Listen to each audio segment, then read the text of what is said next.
En una esquina ante el semáforo rojo, alguien traga fuego, alguien lava parabrisas, alguien vende banderitas o muñecas que hacen pipí. Alguien lee el horóscopo, dando gracias a los astros porque se ocupan de él. Alguien habla con el teléfono después de colgar el tubo. Alguien conversa con el televisor. Alguien riega flores de plástico. Alguien sube al ómnibus en la madrugada y el ómnibus sigue estando vacío. Hoy voy a contarles, a mi modo y manera, algunas historias de los nadies, que son muchos.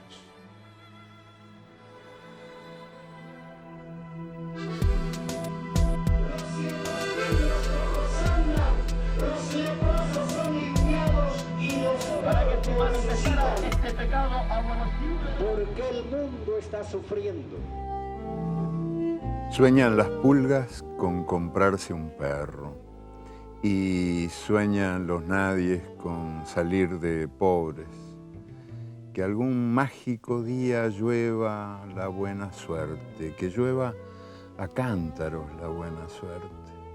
Pero ni en lloviznita cae la buena suerte, ni hoy, ni mañana, ni nunca. Por mucho que a los nadies les pique la mano izquierda o se levanten con el pie derecho o empiecen el año cambiando de escoba. Los nadies, los dueños de nada, los hijos de nadie, los ningunos, los ninguneados, que no son aunque sean, que no hablan idiomas sino dialectos, que no profesan religiones sino supersticiones, que no hacen arte sino artesanía, que no tienen cultura sino a lo sumo folclore, que no son seres humanos sino recursos humanos, que no tienen nombre sino número, que no figuran en la historia universal sino en la crónica roja de la prensa local. Los nadies que cuestan menos que la bala que los mata.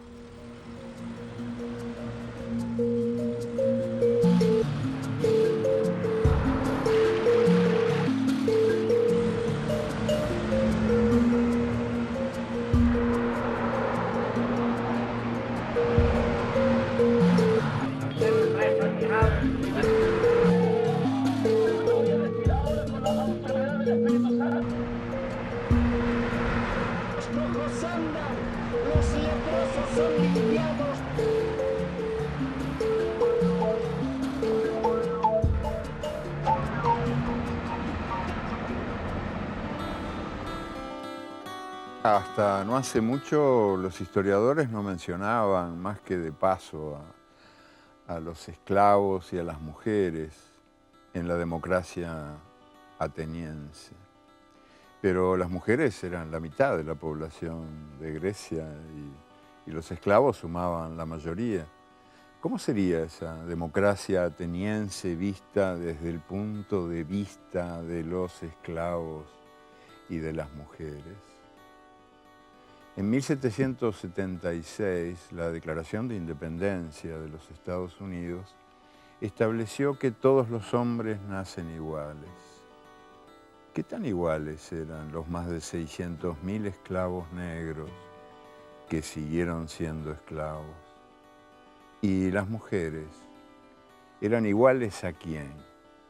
En Washington, un gran muro de mármol, registra los nombres de los soldados norteamericanos caídos en la guerra de Vietnam. es, desde el punto de vista de los Estados Unidos, un justo homenaje, pero desde el punto de vista de Vietnam, allí faltan 60 muros.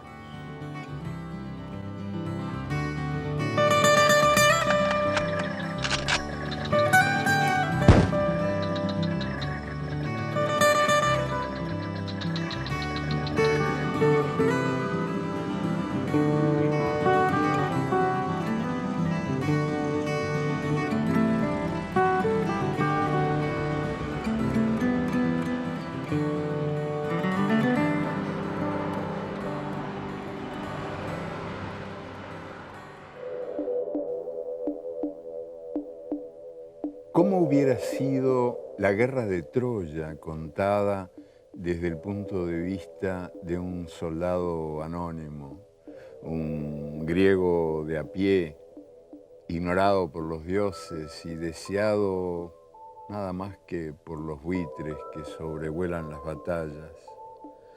Un campesino metido a guerrero, esculpido por nadie cantado, un hombre cualquiera, obligado a matar y sin el menor interés de morir por los ojos de Helena. ¿Cómo hubiera sido la guerra de Troya? ¿Hubiera presentido ese soldado lo que Eurípides confirmó después? ¿Que Helena nunca estuvo allí? ¿Que ella no era más que una túnica vacía? ¿Y si ese soldado sobrevivió? ¿Qué recordó? Quizás el olor del dolor y nada más que eso. Robert Fisk y Fran Sevilla, corresponsales de guerra, que han estado en muchas, nos cuentan que las guerras huelen.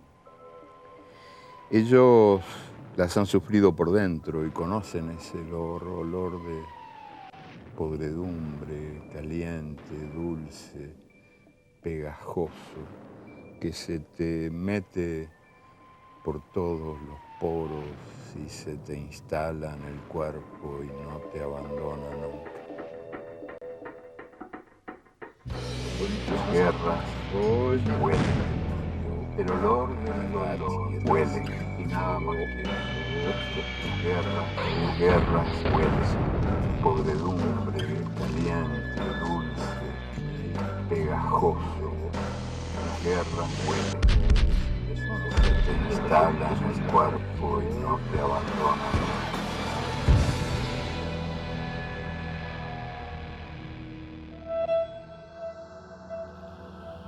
Desde siempre, las mariposas y los flamencos y las golondrinas y las ballenas y los salmones viajan miles de leguas por los libres caminos del aire y del agua. No son libres, en cambio, los caminos del éxodo humano. Inmensas caravanas andan por el mundo, caravanas de fugitivos de la vida imposible, que huyen de las guerras, pero sobre todo huyen de los salarios exterminados y de los suelos arrasados. Sebastián Salgado los fotografió en más de 40 países y a lo largo de mucho tiempo los fotografió. Y él me contó que toda esa inmensa desventura humana cabe en apenas un segundo. Que un segundo, solo un segundo, suma toda la luz que entró en sus cámaras para fotografiarlos. Un segundo, apenas una guiñada en los ojos del sol, un instantito en la memoria del tiempo.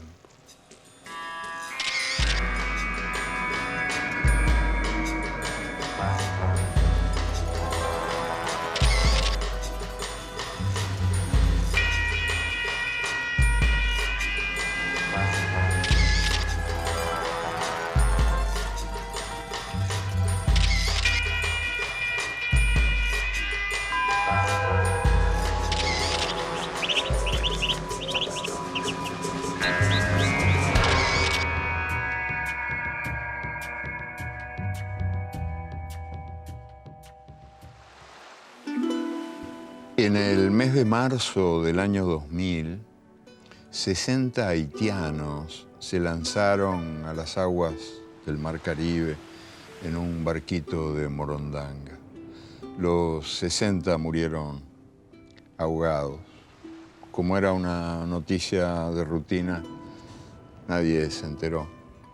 Pero esos 60 haitianos habían sido cultivadores de arroz. Y los cultivadores de arroz en Haití han sido condenados a convertirse en balseros o en mendigos desde que el Fondo Monetario Internacional prohibió los subsidios que el Estado proporcionaba al arroz nacional.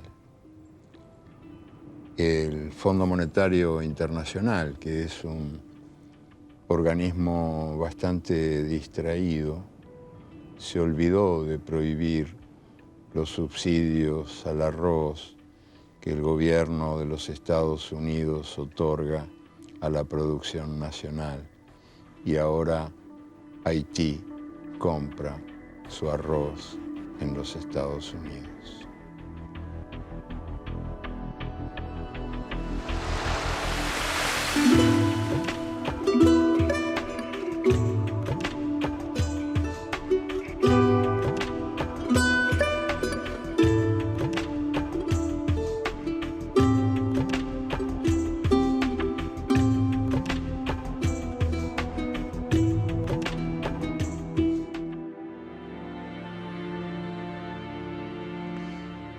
No estalla como las bombas ni suena como los tiros.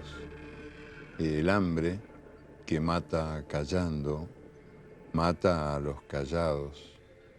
De ellos sabemos todo, los expertos, los pobrólogos, los estudian y nos ofrecen los datos actualizados, qué no comen, en qué no trabajan, cuántos son, cuánto no pesan, cuánto no miden, qué no tienen, qué no piensan, qué no votan, en qué no creen.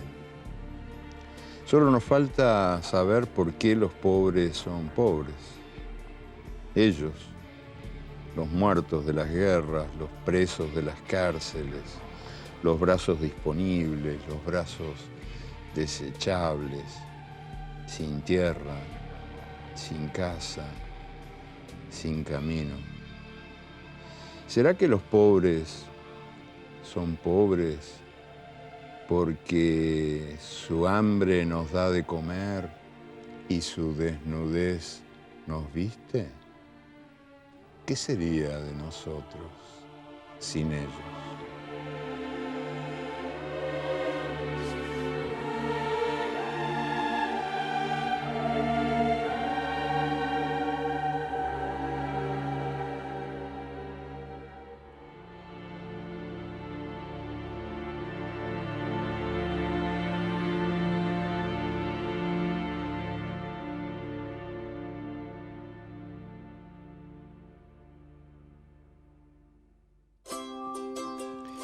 Las estadísticas dicen que son muchos los pobres del mundo, pero los pobres del mundo son muchos más que los que se dice que son. La joven investigadora Catalina Álvarez Insúa formuló un criterio muy útil para corregir los cálculos. Ella dijo: pobres son los que tienen la puerta cerrada. Cuando lo dijo, Catalina tenía 3 años de edad, la mejor edad para asomarse al mundo y ver.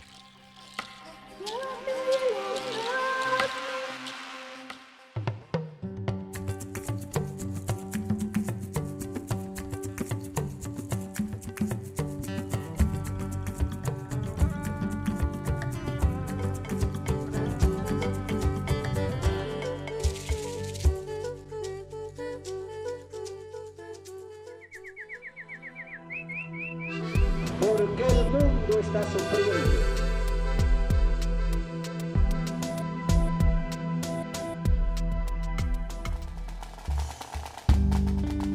Rubén Omar Sosa escuchó la lección de Maximiliana en un curso en la Facultad de Medicina en Buenos Aires, y eso fue lo más importante que aprendió en todos sus años de estudiante. Maximiliana, una vieja cascada por los años de una vida larga y sin domingos, estaba internada en el hospital y cada día desde su cama pedía: «Doctor, ¿podría tomarme el pulso?».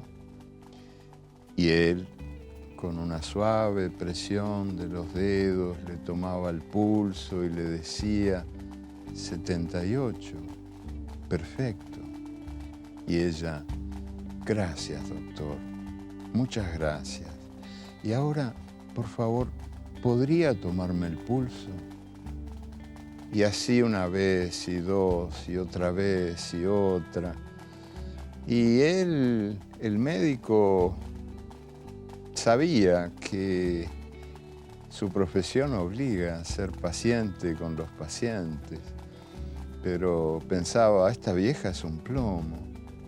Y pensaba: le falta un tornillo. Y así, día tras día, ella seguía ofreciendo ese brazo, esa ramita seca, y él continuaba tomando el pulso una vez y otra, tocándola con una presión suave de los dedos. Años demoró en darse cuenta de que esa mujer estaba pidiendo que alguien la tocara.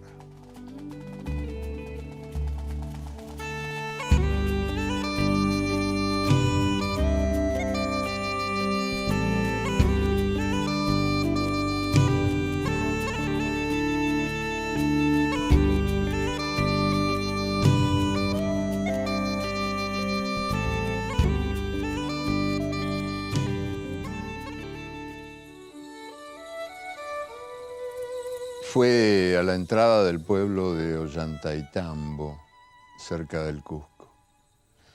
Yo me había desprendido de un grupo de turistas y estaba solo, mirando las ruinas de piedra del lugar, cuando un niño, enclenque, haraposo, se me acercó a pedirme que le regalara una lapicera. Yo no podía darle la lapicera que tenía porque la estaba usando en no sé qué aburridas anotaciones. Pero le ofrecí dibujarle un cerdito en la mano. Y súbitamente se corrió la voz y me encontré rodeado por un enjambre de niños que a grito pelado pedían que yo les dibujara bichos en sus manitos cuarteadas por la mugre y el frío, pieles de cuero quemado. Había quienes querían un lorito, una serpiente, una paloma, un cóndor, y no faltaban los que pedían un fantasma o un dragón. Y entonces, en medio de aquel chiquilinerío alborotado, yo vi que alzaba la mano un desamparadito que no medía más de medio metro, porque me quería mostrar su reloj. Era un reloj dibujado con tinta negra en la muñeca. Me lo mandó un tío mío que vive en Lima, me dijo. Yo le pregunté: ¿y anda bien? Y él reconoció: atrasa un poco.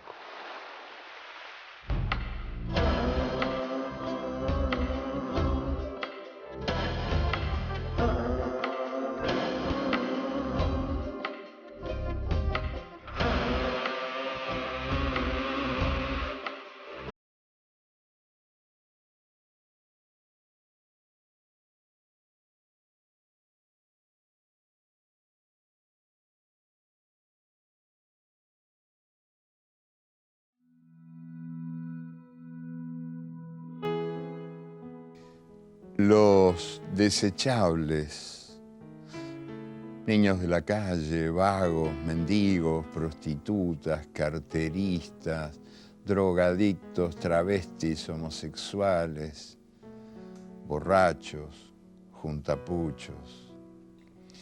En 1993, los desechables de Colombia se juntaron a gritar en las calles de Bogotá. Los había reunido la publicación de un dato que salió en los diarios sin demasiado destaque. Los diarios contaron que en la Universidad Libre de Barranquilla, en las clases de anatomía, usaban mendigos secuestrados en la calle que los mataban y los cortaban en pedacitos. Y entonces Nicolás Buenaventura, de profesión cuentacuentos, contó a todo aquel gentío venido del desamparo, contó la verdadera historia de la creación. Nicolás dijo que a Dios le habían sobrado pedacitos de todo lo que había creado. Y así los vomitados del sistema escucharon que mientras nacían de la mano de Dios el sol y la luna y el tiempo y el mundo y los mares y las selvas, Dios iba tirando al abismo los desechos que le sobraban. Pero Dios, distraído, se olvidó de crear a la mujer y al hombre. Y la mujer y el hombre no tuvieron más remedio que crearse a sí mismos. Y allá, en el fondo del abismo, en aquel basural, la mujer y el hombre se crearon con las obras de Dios. Los seres humanos hemos nacido todos de la basura. Y por eso tenemos algo de tiempo y algo de día y algo de noche y algo de tierra y algo de agua y algo de viento.